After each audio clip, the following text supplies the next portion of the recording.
হাসান বসরি রাহমাতুল্লাহ আলাইহি বললেন, কোথায় যাব?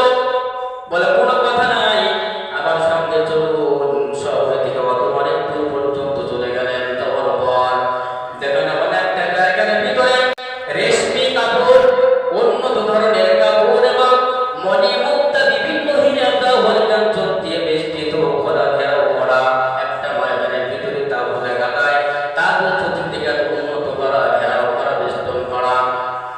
কিন্তু জায়গার ভিতরে যাওয়ার সুযোগ অধিকার নাই। হযরত হাসান বসরি রাহমাতুল্লাহ আলাইহি বলেন, আমি পাশে দাঁড়ানো, আমি দাঁড়াইয়া দাঁড়াইয়া দৃশ্যগুলো চোখে অবলোকন করতেছিলাম, দেখতেছিলাম কি রে ঘটনা, কি জায়গার ভিতরে তারা কি করবে। আমি পাশে দাঁড়ানো, আমার চোখের সামনে আমি দেখলাম এত সুন্দর মণিমুক্তা ঘেরাও, এত উন্নত করে সাজানো, বেষ্টন করা একটা তাঁবু। তাঁবুর চতুর্দিকে একদল সশস্ত্র বাহিনী, সৈন্যবাহিনী, শক্তিশালী এবং প্রশিক্ষণপ্রাপ্ত অনেকগুলো সৈন্যবাহিনী, তারা তলোয়ার হাতের মধ্যে নিয়ে ঘোরাঘুরি করলো, চতুর্দিকে বেষ্টন করলো, প্রতিদিকে বললো, প্রদক্ষিণ করলো। এমন আর তাদের ভাষায় যেন কি বলতে বলতে তারা প্রদক্ষিণ করে তারা চলে গেল। এরপরে আমার দ্বিতীয়বার খেয়াল করে দেখলাম, পরে 400 দার্শনিক, 400 দার্শনিক তারা তাঁবুর চতুর্দিকে ঘুরলো। হযরত আবু বকর রাদিয়াল্লাহু তাআলা যদিও জান্নাতে নবীজির ঘোষণা দুনিয়ার ভিতরে, এমন একজন সাহাবীর মুখের বাণী, পৃথিবীর দিকে গাছ বৃক্ষের দিকে তাকিয়ে বলতে, ও গাছ, সজাগতা, ও গাছ, আল্লাহ পাক তোকে সৃষ্টি করেছে মানুষের উপকারের জন্য। গাছ মানুষ কাটে, খড়ি বানায়, আগুনে পড়াইয়া জ্বালতে ভস্ম করে দেয়, শেষ করে দেয়। ও গাছ, দুনিয়ায় তোরে শেষ করা হবে, ওর কোনো হিসাব নাই, কিন্তু আমি আবু বকর মারা যাওয়ার পর আমাকে হিসাব দিতে হবে। ও গাছ, যদি আমি মানুষ না হয়ে যদি গাছ বৃক্ষ হইতাম, আমার হিসাব দেওয়া লাগতো না। মরণের ভয়ের চিন্তা তার ভিতরে আছে না? কম না বেশি? এত বেশি। মাঝে মাঝে পাখিদেরকে ডাকতে বলতেন, পাখি তুই কত বড় ভাগ্যবান, তুই কত বড় ভাগ্যবান রে পাখি, আল্লাহ পাক তোরে সৃষ্টি করেছেন, গাছ বৃক্ষের ভিতরে ঘুরে ঘুরে ফল ফলি খাও, আর নিষ্পাবে এত সুন্দরভাবে হাওয়া তুমি গ্রহণ করো, অক্সিজেন গ্রহণ করো, আর নেশায় গ্রহণ করো, অথচ তুমি মারা যাওয়ার পর তোমার কোনো হিসাব হবে না। আমি আবু বকর মারা যাওয়ার পরে আমার আবু বকরের হিসাব দেওয়া লাগবে। অথচ কেনার ব্যাপারটা বলা হয়েছে কিতাবের ভিতরে আসছে, হযরত আবু বকর রাদিয়াল্লাহু তাআলা আনহুর ব্যাপারে তাম পৃথিবীর মানুষের যত আমল আছে এক পাল্লায় যদি দেওয়া হয়, ওজন করা হয়, আর হযরত আবু বকরের আমল যদি এক পাল্লায় দেওয়া হয়, হযরত আবু বকরের আমলের পাল্লাটাই ভারী হবে। তাই এখন বর্তমানে একজন সাহাবায়ে কেরাম আমল করেছেন, জান্নাতের সুসংবাদ পেয়েছেন, এরপরেও মরণের এত ভয়, জাল্লা যদি আমি পাখি হইতাম আমার হিসাব দেওয়া লাগতো না, যদি আমি গাছ বৃক্ষ হইতাম মানুষ আমাকে পড়ায় ভস্ম করে দিত, হিসাব দেওয়া লাগতো না। এ ভয় আমাদের আপনার ভিতরে নাই। উদাহরণ, দ্বিতীয় একজন সরকার ওমর রাদিয়াল্লাহু তাআলা আনহু, যিনি খলিফাতুল মুসলিমিন শুধু নয়, যিনি ছিলেন অর্থ জাহানের খলিফাতুল মুসলিমিন যিনি ছিলেন, তার ব্যাপারে আমার নবীজি বলেছেন, লাউ কানা বাদি নাবিয়ান লাকানা ওমর, আমার পরে নবী নাই, যদি নবী হতো সেই ওমর।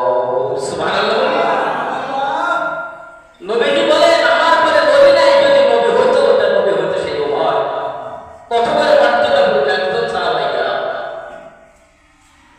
হযরত ওমর ফারুক রাদিয়াল্লাহু তাআলা আনহু এত কান্না করেছেন, মৃত্যুর ভয়, মরণের ভয়, আমার কি ভয় হবে, মরণের পর আমার কি দশা হবে, আমার কি হাল হবে কবরের ভিতরে, এত কান্না কাঁদছেন। কান্নার কারণে চোখের পানি গাল বেয়ে পড়ার কারণে গালের ভিতরে পানি পড়ার দাগটা পর্যন্ত হয়ে গেছে। আমরা কয়দিন কাঁদছি মৃত্যুর ভয়ে? আবু বকর তাহাজ্জুদের নামাজের ভিতরে দাঁড়াইয়া মালিকের দরবারে হাত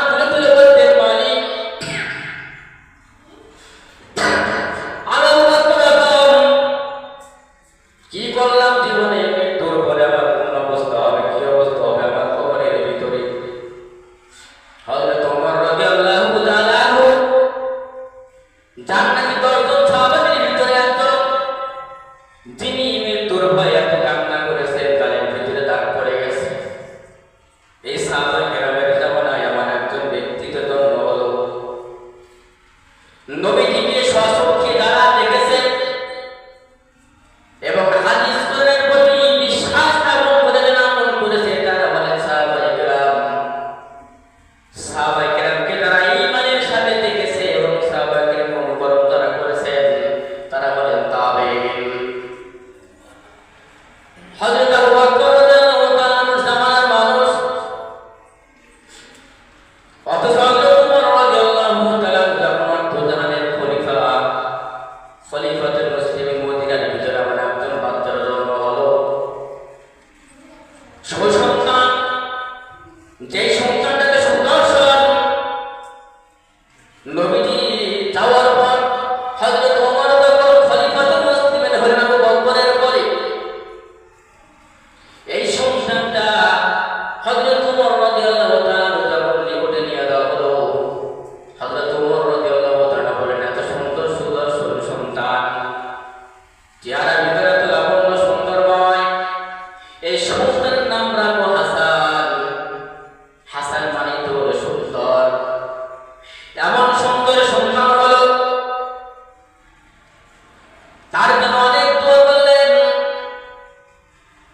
অদূর ভবিষ্যতে সন্তানটা বড় হয়ে গেল এবং বড় হওয়ার পর একজন দুইজন নয়, এবার 130 জন সাহাবীর সান্নিধ্য লাভ করেছেন। সুবহানাল্লাহ। 130 জন সাহাবায়ে কেরামের সান্নিধ্য লাভ করেছে, সঙ্গ দিয়েছেন, সঙ্গ পাইছেন। সহবতে সালেহ তোরা সালেহ গুনার, সহবতে তলে তোরা তলে গুনার। সাহাবত মানে হলো সঙ্গ দেওয়া, সাহাবত মানে হলো সঙ্গী অর্জন করা, বন্ধুত্ব কায়েম করা। হাসানের জন্ম হলো মদিনার ভিতরে, কিন্তু হাসান বসরি রহমাতুল্লাহ আলাইহি তিনি বসরার শহরের ভিতরে অনেক সময় কাটিয়েছেন, জীবনের তৃতীয়াংশ 2 কাটিয়েছেন বসরা শহরের ভিতরে। এই জন্য তেনাকে বসরি বলা হয়। হাসান বসরি রহমাতুল্লাহ আলাইহি তেনার জীবনে প্রাথমিক ব্যবসা ছিল মানিকের ব্যবসা তিনি করেছেন। ব্যবসার সুবাদে রোম বিভিন্ন দেশের ভিতরে তিনি যাতায়াত করতেন।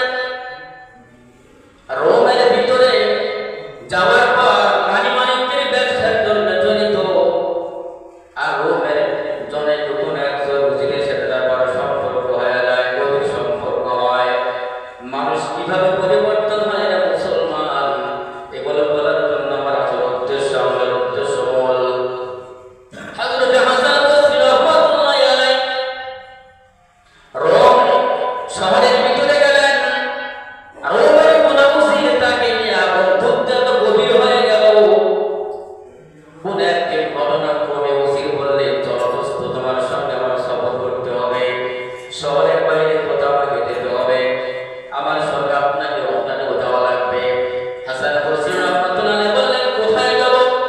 বলে, কোনো কথা নাই, আমার সঙ্গে চলুন। শহর থেকে অনেক দূর পর্যন্ত চলে গেলেন। যাওয়ার পর দেখেন এমন একটা জায়গার ভিতরে রেশমি কাপড়, উন্নত ধরনের কাপড় এবং মণিমুক্তা বিভিন্ন হীরা জওহর কাঞ্চন দিয়ে বেষ্টিত করা, ঘেরাও করা একটা ময়দানের ভিতরে তাঁবু লাগায়, তাঁবুর চতুর্দিকে উন্নত করা, ঘেরাও করা, বেষ্টন করা। কিন্তু জায়গার ভিতরে যাওয়ার সুযোগ অধিকার নাই। হযরত হাসান বসরি রাহমাতুল্লাহ আলাইহি বলেন, আমি পাশে দাঁড়ানো, আমি দাঁড়াইয়া দাঁড়াইয়া দৃশ্যগুলো অবলোকন করতেছিলাম, দেখতেছিলাম কি রে ঘটনা, কি জায়গার ভিতরে তারা কি করবে। আমি পাশে দাঁড়ানো, আমার চোখের সামনে আমি দেখলাম এত সুন্দর মণিমুক্তা ঘেরাও, এত উন্নত করে সাজানো, বেষ্টন করা একটা তাঁবু। তাঁবুর চতুর্দিকে একজন সশস্ত্র বাহিনী, সৈন্যবাহিনী, শক্তিশালী এবং প্রশিক্ষণপ্রাপ্ত অনেকগুলো সৈন্যবাহিনী তারা তলোয়ার হাতের মধ্যে নিয়ে ঘোরাঘুরি করলো, চতুর্দিকে বেষ্টন করলো, প্রতিদিকে বললো, প্রদক্ষিণ করলো। এমন আর তাদের ভাষায় যেন কি বলতে বলতে তারা প্রদক্ষিণ করে তারা চলে গেল। এরপরে আমার দ্বিতীয়বার খেয়াল করে দেখলাম, পরে 400 দার্শনিক তারা তাঁবুর চতুর্দিকে ঘুরলো, তারা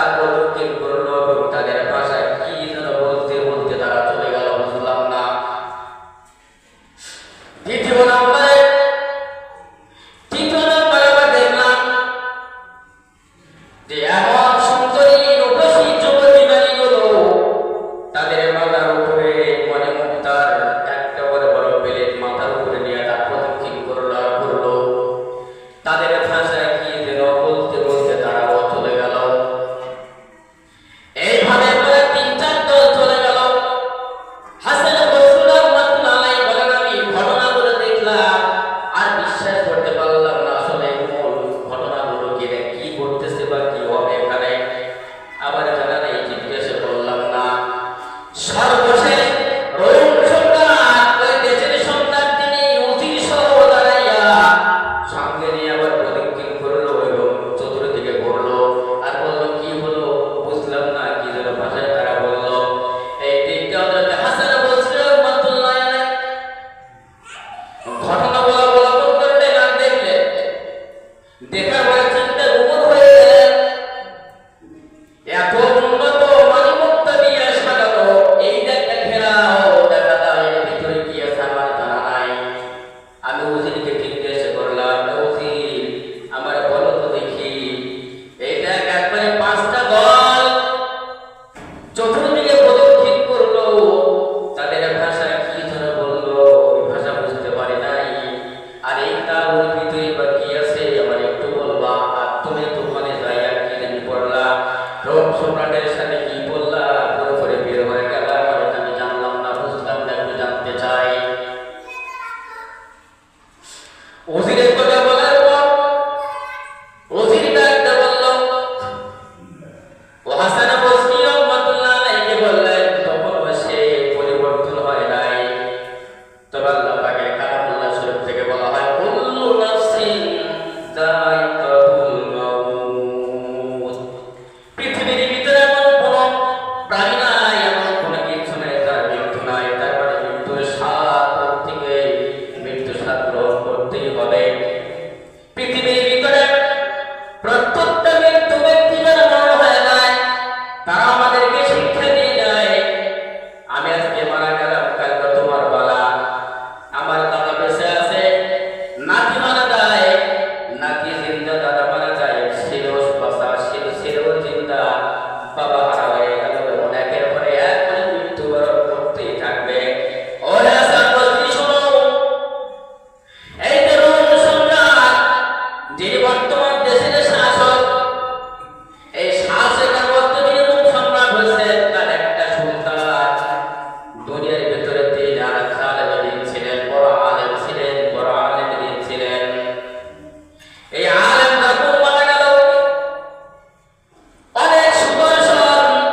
তারা তাদের ভাষা নিয়ে এই যে পদক্ষেপ করলো, এটা হলো রাজ সম্রাট, তার মানে রাজা ও সম্রাটের সন্তান। যা আলেম মারা গেছে তাদের তো কবর বা মাজার হয়েছে, কবরের ভিতর পদক্ষেপ করা হয়। আর সশস্ত্র বাহিনী, সৈন্য বাহিনী নিয়ে যখন প্রথমে পদক্ষেপ করা হলো, তারা সৈন্যদের ভাষায় নিয়ে বলল, ও পৃথিবীর মানুষ শোনো, এমন একজন রাজসম্রাট সুমারবাদ, পাওয়ারফুল রাজসম্রাটের সন্তান আর ভয়ে ভয়ে মারা গেল। মাটির ভিতরে দাফন করা হলো, কবরের ভিতরে দাফন করা হয়েছে। এই সৈন্য বলে বলল, ও মানুষ শোনো, আর এই সন্তানকে লক্ষ্য করে বলল, রাজসম্রাটের সন্তান শোনো, ভবিষ্যতের সম্রাট তুমি ছিলে এই দেশের ভিতরে, কিন্তু আমরা সৈন্য হওয়ার পর আমাদের শক্তি যত আছে ব্যয় করে যদি তোমাকে বাঁচানো যেত মৃত্যুর হাত থেকে, আমরা আমাদের জীবনকে বাঁধে রেখে যুদ্ধের ময়দানে হলে যুদ্ধ করে করে তোমাদের জীবন আমরা বাঁচাইতাম। কিন্তু আমার একজনের কাছে তুমি ধরা দিয়েছো, আমার একজন তোমার নিষ্প্রাণটা নিয়ে বের হয়ে গেল, যার সাথে যুদ্ধ করে শক্তি প্রয়োগ করে কোনো ক্ষমতা আমাদের নাই। জীবন যদি চলে যায়, এখানে যুদ্ধ, মহাযুদ্ধ আর বিদ্রোহ করে কোনো লাভ আছে না। মারা গেলে অ্যাক্সিডেন্টে রস খাওয়ার জন্য গেছে তিনজন বন্ধু একসাথে, একজন আগেই মারা গেছে আর একজন লাইফ সাপোর্টে ছিল, শূন্যবাস্ত এসে মারা গেছে। যদি বুঝতো শক্তি থাকতো বাঁচানো, ডাক্তারে কম চেষ্টা করেছে। একজন বলল যে 12 লক্ষ টাকার মতো খরচ, বাঁচাতে পারে নাই। আরেকজন বলল 5 লক্ষের উপরে খরচ, টাকা বাঁচানোর সম্ভাবনা হয় না। দেশের ভিতরে মৃত্যুর হার তো বাড়তেছে, কমতেছে না। এই সিংহাসন থেকে তারা এই রাজকীয়ভাবে এই সম্রাটের যে সৈন্য বাহিনীগুলো ছিল, তারা বলছে যত রকম প্রশিক্ষণ দেশের ভিতরে দেওয়া হয়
যদি টাকা পয়সা দিয়ে মানুষের জীবন রক্ষা করে দেয় তো বাংলাদেশের জাফর ইকবাল অনেক টাকা পয়সার মালিক ছিল, জহুরুল অনেক বড় মালিক ছিল।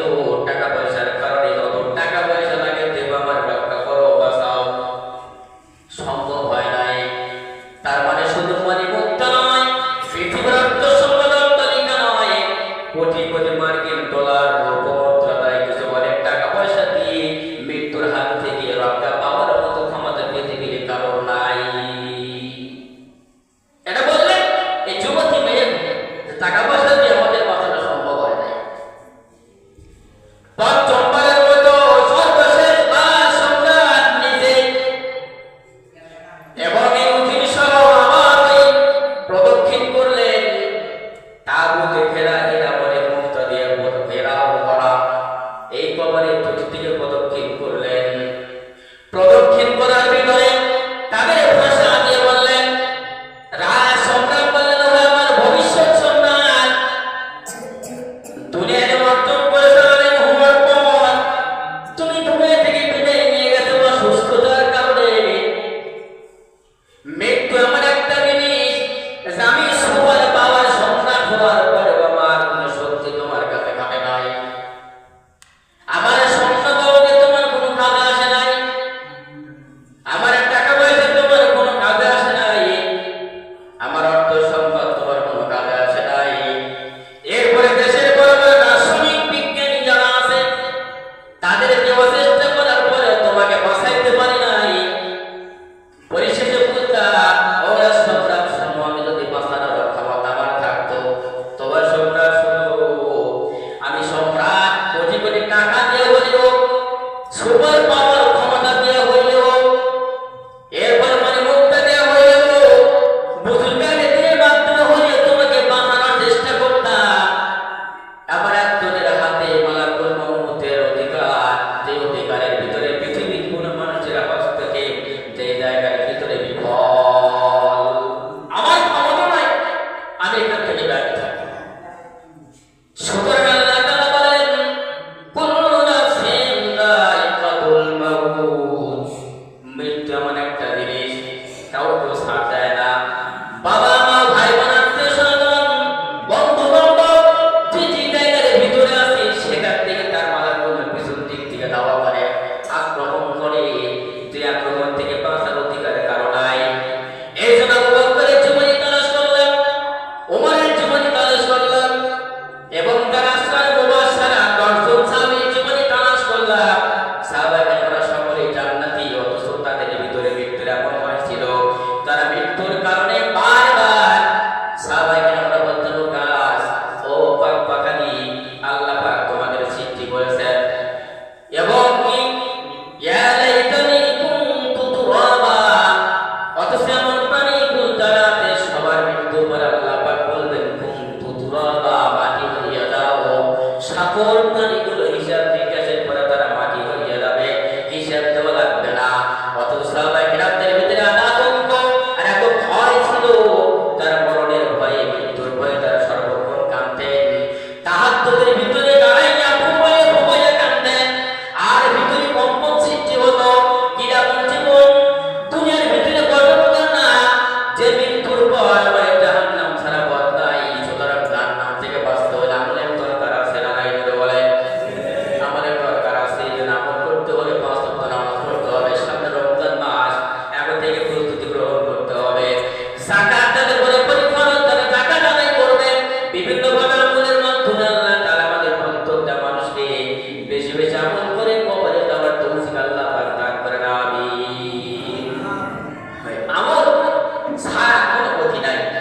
আমরা দুনিয়ার এই খেলা শিখেছি ভাই, করি যে যাহা কিছু করি, আমলের বিকল্প নাই। সবত সব লে তোলা সলে গুনাহ, সবতি দলে গুনাহ দলে গুনাহ। এজন্য সহবত অর্জন করে বাবাজি, তারা যে বৃদ্ধ হয়ে গেছে, অনেকের বয়স বেশি হয়ে গেছে, তার চুল দাড়িগুলো পাইয়ে গেছে, আলমার আমাদের কাছে যাইতে চান না, ভয় পান, শরম করেন। যখন তো হুজুরের কাছে বলবো যে আপনি একটু শিখা ধরেছিলেন, শিখা কত বড় লজ্জার কথা, শরম করবে। যদি এতটুকু অনুভূতি ভিতরে থাকে তাহলে আমি আপনাদের পায়ে হাত রেখে অনুরোধ করবো, আলমদের কাছে আসেন না, 40 দিন সময় লাগান। 40 দিন সময় লাগান, 120 দিন সময় লাগান, বিশুদ্ধভাবে কোরআন তেলাওয়াত করতে পারেন না, তবে 5 ওয়াক্ত নামাজ পড়ার তরতিবটা শিখে ফেলবেন। পারবেন না ইনশাআল্লাহ? হ্যাঁ, দিনের রাস্তায় হাঁটে, যখন যেহেতু আর এই মাদ্রাসা দেওয়ার সময় নাই, হুজুরদের কাছে বসতে গেলে পরে তো বলতে হবে কি বলবো, এই বয়সে শেখার সময় আছে, শিক্ষার কোনো সময় নাই। তলবা থেকে শুরু করে মৃত্যু পর্যন্ত মানুষের শেখার সময়, এত বিশাল লম্বা সময়ের ভিতরে হয়তো আমরা ভাবতেছি আমরা এখনো যুবক আছি, আমাদের হাত গোলা ফুরাতেছে না। না, এটা হলো ভুল। আমাদের হায়াতের জিন্দেগি নিষেধ হচ্ছে বড় মতো আইসক্রিমের মতো রাখবে, হাওয়ার সাথে বেশি বেশি ঘুরে যাচ্ছে। মোমবাতি লাগাবে তো আগুনে, দেখবে আগুন বলতেছে মোমবাতি নিচে ঘুরে গেছে। আমাদের হায়াত এইভাবে শেষ হচ্ছে, দিন যাচ্ছে দিন শেষ, রাত ঘুরে গেছে রাতের হায়াত শেষ। পুলিশের দেখবে জন্ম হওয়ার